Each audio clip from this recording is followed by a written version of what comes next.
Obrigado, caro ouvinte, pela sua participação. Aqui é o pastor evangelista Elcio Prade.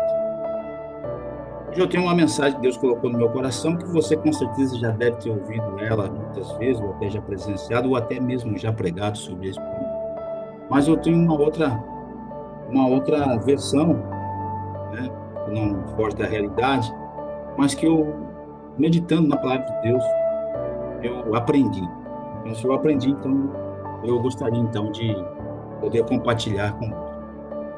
O que é mais fácil fazer? Perdoar ou curar? O texto está lá em Lucas 5. Nós vamos então ler. Versículo 18, Lucas 5. Vieram alguns homens trazendo um paralítico numa maca e tentaram fazê-lo entrar na casa para colocá-lo diante de Jesus. Não conseguindo fazer isso, por causa da multidão, subiram ao telhado e baixaram em sua maca, através de uma abertura até o meio da multidão, bem em frente de Jesus. Vendo a fé que eles tinham, Jesus disse: Homem, os teus pecados estão perdoados. Os fariseus e mestres da lei começaram a pensar: quem é esse que blasfema? Quem pode perdoar pecados a não ser somente Deus?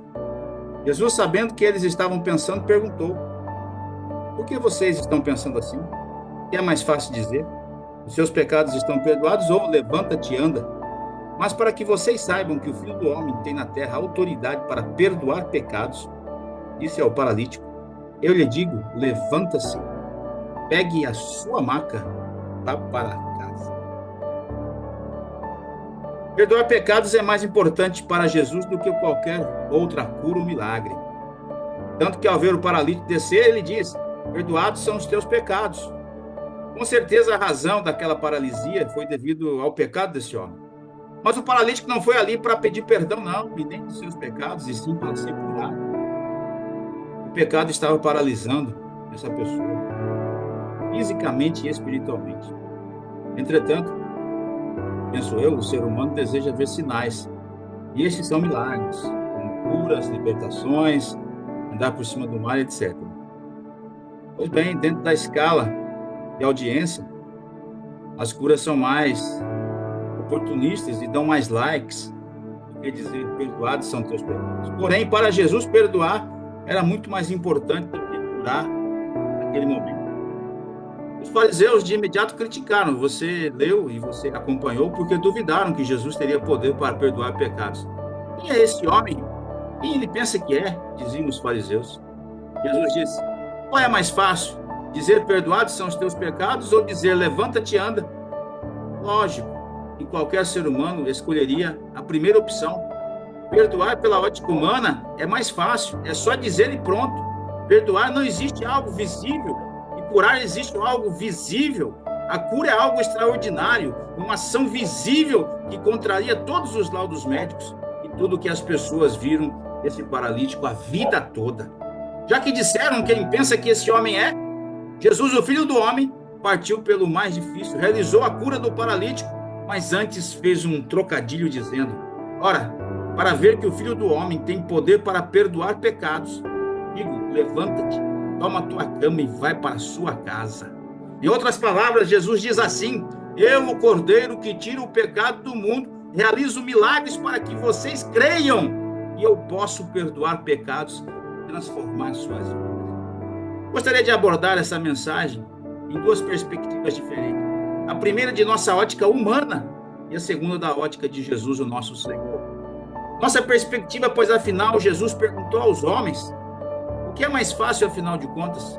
Perdoar ou curar? Perdoar é muito mais fácil, pois muitas vezes fazemos da boca para fora. Só dizer eu te perdoo, mas lá no fundo não perdoamos de verdade. Traímos literalmente a Jesus que nos perdoou de nossos pecados.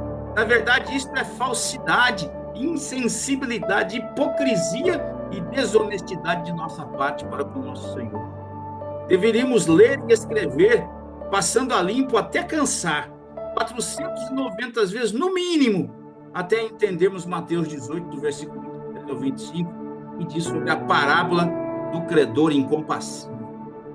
Qualquer ser humano só está apto a perdoar com a ajuda de Deus. Sem Deus não conseguimos perdoar. Por nossa conta sempre será da boca para fora. E a ajuda que Deus nos concedeu foi através do sacrifício de Jesus na cruz. E através disso, a vinda do Espírito Santo nos auxilia na limpeza de nosso coração. Ou mais longe, e até vai doer, quem joga na cara o que se havia perdoado não é convertido, falta transformação. Quem participa da ceia e senta no lado oposto de alguém que não se compatibiliza é um convencido. Falta uma completa entrega ao Espírito Santo de Deus. Agora, penso eu, a perspectiva de Jesus, o nosso Senhor.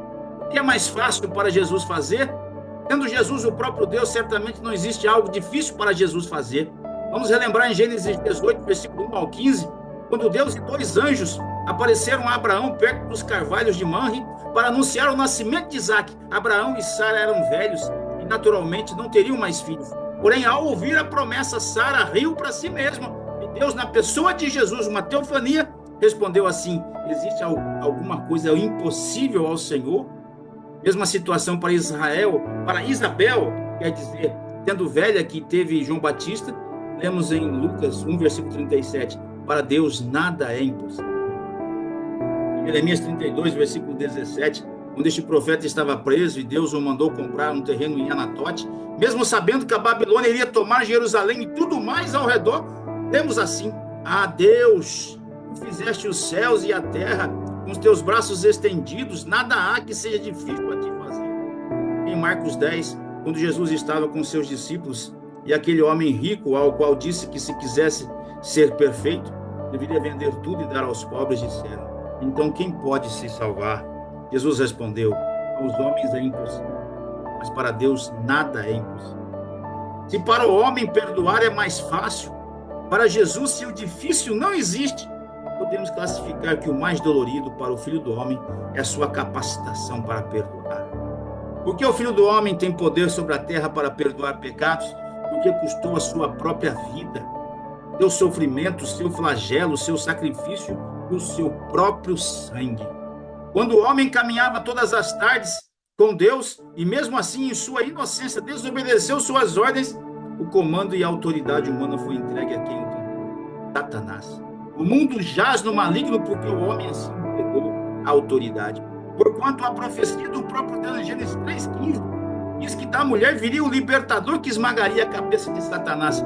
Não teve participação do ser humano masculino quando Maria concebeu a Jesus. Por quê? Para quebrar a maldição do Éden sobre a mulher. Entretanto, compreendemos o porquê de Filipenses 2, sobre a vinda do Filho do Homem, que Jesus, sendo Deus, transformou em um homem, reduzindo e transformando-se como um de nós. Para quê? Para que, ao passar por todas as fases do ser humano nessa terra, vencesse a Satanás e readquirisse a autoridade sobre a morte, o inferno, que diz em Apocalipse 1:8. Entre Deus e o diabo está tudo resolvido. Jesus venceu. Perdão do pecado é uma coisa, o preço do pecado é outra. E não consegue distinguir o que é pecado de um não pecado, certamente está na inocência ou passeia cinicamente na rua da hipocrisia. Pecado é tudo que tem de errado, que desagrada a Deus. Falar palavrão não é pecado? Então fale dentro de qualquer igreja que se julgue pelo menos inspirada por Deus, será um verdadeiro sacrilégio. O que dizer de bebedices, glutonarias, vaidades, ganância, ostentação, mudança da natureza humana, roubalheira, covardia e tudo que consta em Apocalipse 21, versículo 8. Isso é pecado, com certeza. O pecado é fruto da desobediência do Éden, e seu salário, a lei da semeadura, é a morte. Sim, deve ter o derramamento de sangue para aniquilar. Por isso, Jesus jamais pensou nele próprio. O Filho do Homem nunca buscou seu próprio interesse ou benefício, ou mesmo a ajuda de Deus para o livrar da crucificação. Somente pediu forças e sabia que a cruz o levaria entre a terra e os céus, uma perfeita ligação entre as duas dimensões. E para terminar, meu caro ouvinte, a salvação consiste no perdão de nossos pecados, e foi para isso que Jesus, nosso Senhor, veio anular a cédula de acusação que havia contra nós.